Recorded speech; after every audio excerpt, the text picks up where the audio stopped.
Hi viewers, welcome to our channel. ప్రస్తుతం మనతో పాటు ఇమ్మంది రామారావు గారు సీనియర్ జర్నలిస్ట్ ఉన్నారు. వారితో ఒకసారి మాట్లాడదాం.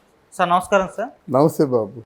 సార్ మరి కేంద్రంలో ఎన్డీఏ ప్రభుత్వం చంద్రబాబు నాయుడు గారు అండ్ నితీష్ కుమార్ గారు వీళ్ళిద్దరి సహకారంతో ప్రభుత్వాన్ని ఏర్పాటు చేయడం మనం చూస్తాం. అయితే ఈ ఎన్డీఏ ప్రభుత్వం ఎక్కువ కాలం కొనసాగదని చెప్పేసి మమతా బెనర్జీ గారు అయితే తన అభిప్రాయాన్ని వ్యక్తపరిచారు. ఈ రోజు ఇండియా కూటమి ప్రభుత్వాన్ని ఏర్పాటు చేయకపోయినా రేపు ఏం జరుగుతుందో తెలియదు, రేపు మారచ్చు అని అంటున్నారు. అంటే మరి ప్రభుత్వాన్ని కూల్చడానికి వాళ్ళు ఏమైనా ప్రయత్నం చేస్తున్నారా, మరి నిజంగా ఎన్డీఏ ప్రభుత్వం ఎక్కువ కాలం కొనసాగదా అని డౌట్స్ అయితే సాధారణంగా అందరిలో కలుగుతుంది. సార్ మరి మీ ఒపీనియన్ దీనిపైన? ఎన్డీఏ ప్రభుత్వం ఎంతో కాలం కొనసాగదు అనుకోవడానికి వీళ్ళ తాలూకా అంటే అత్యాస, తొందరపడుతున్నాం తప్ప మోదీ చాలా చతురుడండి. ఎంత చతురుడంటే మనం మోదీ ఆత్మగా ఫీల్ అవుతున్నటువంటి అమిత్ షాని ఎంత పక్కన పెట్టాడు. అంటే శరీరాలు వేరైనప్పుడు కూడా ప్రాణం ఒకటే అన్నట్టుగా ఉన్న వాళ్ళిద్దరూ అంటే అవసరార్థం అంటే ఎవరు కావాలి. ఆయన మాట వరుసకి ఈ ఆంధ్రదేశం లేకపోతే బీహారు లేకపోతే ఇంకేదో చెప్తున్నప్పుడు కూడా ఆయన మనసులో ఉంది ఎక్కడ డ్యామేజ్ జరిగింది, ఏ విషయాల్లో అమిత్ షా పట్టించుకోలేదు. ఇక్కడ లా అండ్ ఆర్డర్స్ ఎందుకు పూర్తిగా భిన్నం అయిపోయాయి. లా అండ్ ఆర్డర్స్ భిన్నం అయిపోయినట్టయితే that indicates the inefficiency of the కేంద్రం హోమ్ మాట. అందువల్ల అవన్నీ ఆయనకు అర్థమయ్యాయి. అంటే ఎక్కడ తగ్గాలో ఎక్కడ నగ్గాలో అన్నట్టు మోదీకి ఎక్కడ నగ్గాలో తెలుసు, ఎక్కడ తగ్గాలో తెలుసు. ఎక్కడ తగ్గాలో తెలిసిన వాడు కాబట్టే ప్రధానమంత్రి స్థాయిలో ఉన్న మోడీ పవన్ కళ్యాణ్ని అంతమంది సీనియర్స్ ఉంటుండగా, అంతమంది పార్లమెంటేరియన్స్ ఉంటుండగా ఆకాశాన్ని పోవలసిన అవసరం లేదు. అలాగే బద్ధ విరోధైనటువంటి చంద్రబాబు నాయుడు ప్రస్తావనే చేయకుండా ఉండాలి జనరల్గా, కానీ తెచ్చాడు. అంటే ఇవన్నీ ఎందుకు చెబుతున్నానంటే మోదీకి పరిపాలన తెలీదు, నిర్ణయాలు తీసుకోవడం తెలీదు అనుకోవడం వాళ్ళు తొందరపాటు చర్య, లేకపోతే అమాయకత్వం అన్నమాట. ఇక్కడ కూడా మన రేవంత్ రెడ్డి సీఎం అయిన తర్వాత ఈ నిర్ణయాలు ఉంటాడు అన్నారు కదా. అన్నమాట వాస్తవమైనా వరుసగా జంపులు అంటే వాళ్ళ పార్టీలోంచి వలసలు వచ్చాయి ఇక్కడికి. అలాగే అంటారన్నమాట. ఎందుకు ఓడిపోయిన వాళ్ళు ఉక్రోషంతో అంటారు. అది మనం పరిగణలోకి తీసుకోకూడదు. డెఫినెట్గా మోదీ మాత్రం కొనసాగుతాడు. ఈసారి పరిపాలన బాగుంటుంది. లాస్ట్ పరిపాలనలో కొన్ని అవకతవకలు జరిగి లా అండ్ ఆర్డర్స్ మిస్ అయ్యి కరప్షన్ పెరిగిపోయి ఇదంతా ఆయన తెలుసు, తెలియదని కాదు. కానీ ఈసారి పరిపాలన బాగుంటుందని ఘంటాపథంగా చెప్పగలను. అంటే రాష్ట్రాలకి నిధులు ఇవ్వడం కానీ, రాష్ట్రాలకి జవాబుదారీతనం ఉండడం కానీ ఇవన్నీ ఈసారి రెక్టిఫై అవుతాయి. ఇక మమతా బెనర్జీ విషయానికి వచ్చినట్టయితే మొదట్లో బాగుండేది. తర్వాత పదవీ దాహం ఎప్పుడైతే ఉండేదో చాలా నేత చీరలు, పలచని చీరలు, చాలా సింపుల్గా చెప్పులు ఉండేవన్నమాట. కానీ పదవీ దాహం మొదలైన తర్వాత ఈ పదవీ దాహం ఎలాంటిదంటే ఒక రచయిత చెప్తాడు. ఏమంటాడంటే మనిషి రక్తం రుచి మరిగిన పెద్ద పులి ఊరుకోలేదు. ఇక ఒక్కసారి రక్తం పీల్చడం నేర్చుకుందంటే ఊర్లోకి వచ్చేస్తుంది. అలాగా ఈ రాజకీయ నాయకులు కూడా ఈ క్యాన్వాయిలు, తర్వాత ఏమో ఈ గౌరవాలు, ఇవన్నీ జైహో అండాలు ఇవన్నీ రుచి మరిగిన తర్వాత పిచ్చెక్కిపోతారు అన్నమాట రాజకీయాలు. లేకపోతే అట్లాంటి పనే చేసింది.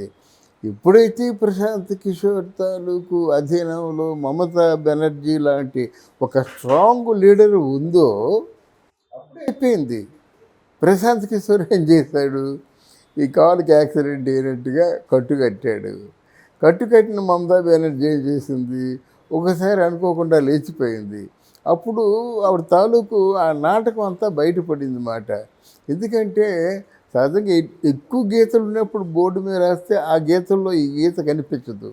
కానీ మామూలు వైట్ పేపర్ లాంటి దాని మీద గీతలు గీస్తే స్పష్టంగా కనిపిస్తాయి. అదే జరిగింది మమతా బెనర్జీ విషయంలో. ఆవిడ ఎక్కువ తప్పులు చేయలేదు, తప్పులు చేయకుండా రాజకీయ నాయకులు ఉంటారు, తక్కువ తప్పులు చేసింది. ఇప్పుడు పదవీ దాహం ప్రారంభమైందన్నమాట.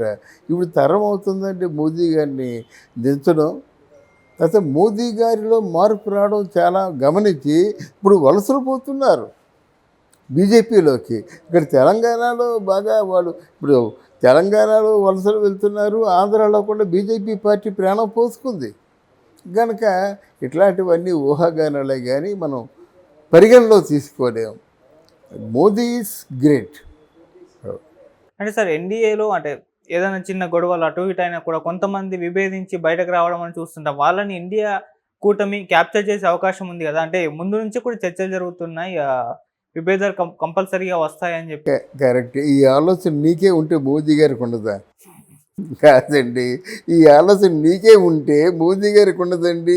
ఎవడెవడు జంప్ చేస్తున్నాడు, ఎవడు వస్తున్నాడు, వచ్చేవాడు ఎవడు, వాడికి ఏం కావాలి, ఇవన్నీ ఆయనకు ఉండవండి.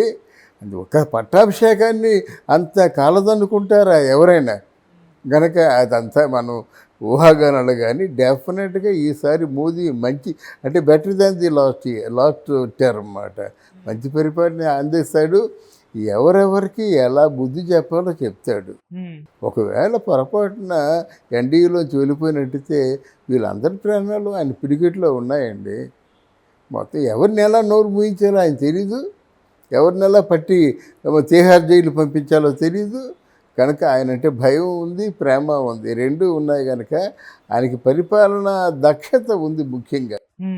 తర్వాత ఏంటంటే ఆయన పిఎం అయిపోయి ఎక్కడో పెద్ద అంటే భవంతిలో ఉండి విశ్రాంతి తీసుకోవటం లేదు.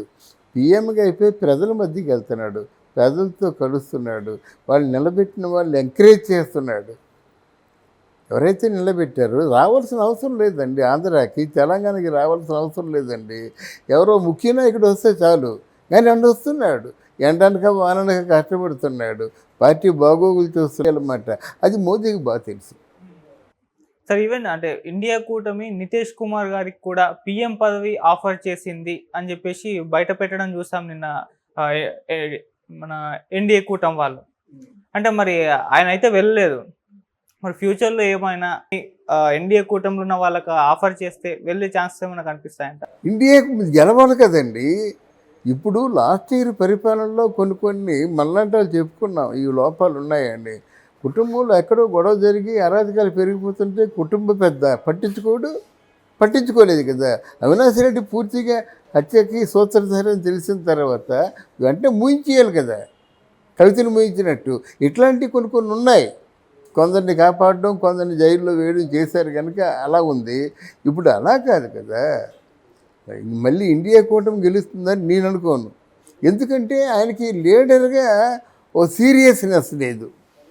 అది పెద్ద పొరపాటు. కష్టపడుతున్నాడు, ఎన్ని చేస్తున్నాడు, కానీ లీడర్గా సీరియస్నెస్ లేదు. సీరియస్నెస్ లేని వ్యక్తికి రాజకీయాల్లో పెద్ద ఇంపార్టెన్స్ ఉండదు. Okay sir, thank you so much sir. Thank you.